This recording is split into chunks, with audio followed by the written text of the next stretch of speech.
just really curious, Mr. Lorenzo. Paano po kayo na-convince ni Thea na magstay at hindi pull out ng inyong investment sa Torrecampo Realty?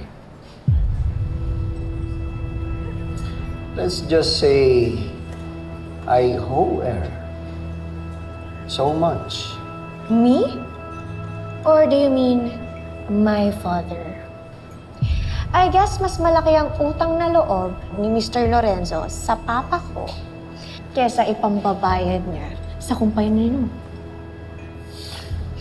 I just have to remind him of it.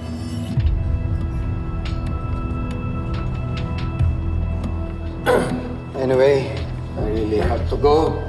Pag-usap ka na lang sa mga tao ko from now on. Thank you. You don't call.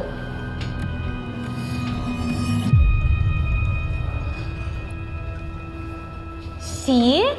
Kung hindi dahil sa akin, hindi masosolusyonan ang problema sa company niyo. Send me an invoice.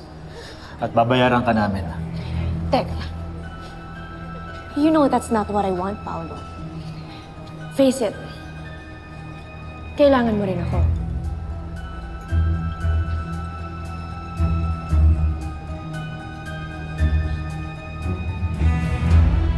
Why don't we make a deal? Kung i-hire mo ulit ako sa company mo, I promise to give you everything you want.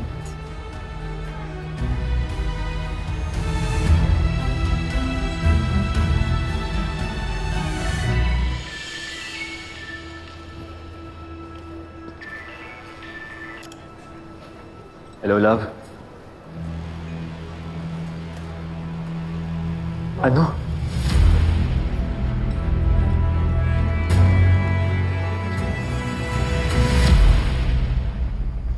Look, Marge. I'm so sorry, ha? Pero nakipagkita lang ako kay Mr. Lorenzo. Pero huwag kang mag-alala. Naayos na namin yung problema. Ngayon, mas makakatulong na ako sa'yo. Tama na. Ayoko na. Alagaan si Jasmine. Ayoko na marinig yan dahil ilang beses ka nung nangangako sa akin. Talagang importante sa'yo yung kumpanya. Marge, I already explained to you everything. Oo, naintindihan ko naman na importante sa'yo yun. Para may pambayad tayo sa paggagamot kay Jasmine. Pero bakit ganito ang pakiramdam ko? Na parang pag iniwan mo ko sa ere. Na parang ako lang ang sumasalo sa lahat ng bigat ng problema. Marge, hindi lang mahirap to sa'yo. This is also hard for me. Every time na nasa trabaho ako, si Jasmine ang nasa isip ko. Hindi dahil inuuna ko yung kumpanya.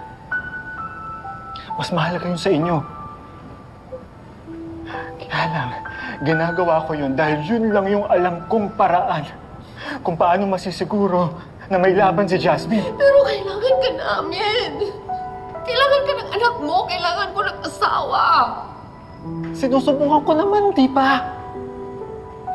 Kahit pagod pa ako, dumadalaw pa rin ako kung kaya ko. Kaya lang, kapag nandito ako, wala kang ginawa kundi sitahin ako eh. Hindi ko nga malapitan yung anak ko eh. Dahil baka may infect. Wala na ako ginawang tama. Nakakapalpak.